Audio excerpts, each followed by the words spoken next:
नागौर शहर में 7 हाफिज़ों के नाम से जो दरगाह मशहूर है, यहाँ लोग बड़े अक़ीदत से हाज़िरी देते रहते हैं, लेकिन बदकिस्मती से हुकूमत ने और आज तक जितनी भी वक़्फ़ कमेटियाँ होती हैं, उन्होंने यहाँ पहुँचने के लिए रास्तों का इंतज़ाम नहीं करने से लोगों के मन में न सिर्फ़ हुकूमत के बल्कि मकामी मुसलमानों की जो कमेटियाँ उनके लिए भी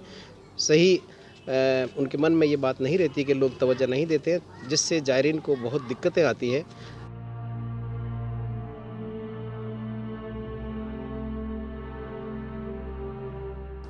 उचित होगा कि यहाँ अच्छी से अच्छी सुविधाएँ हों, पानी हो, बिजली की व्यवस्था हो और वहाँ तामीरात भी बेहतर हों ताकि वहाँ पहुँचने वाले ज़ायरीन आराम से बैठकर इबादत कर सकें और अपनी अक़ीदत के फूल पेश कर सकें।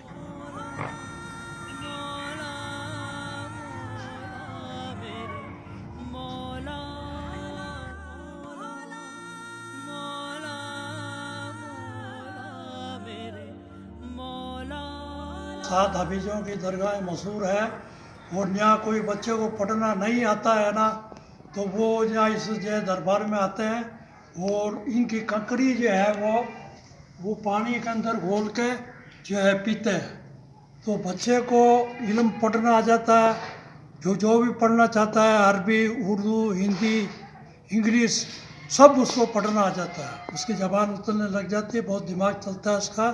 और ये 7 हाफिज़ की दरगाह हमारे नागौर में बहुत जो मशहूर है। तेरे दर पे झुका हूँ।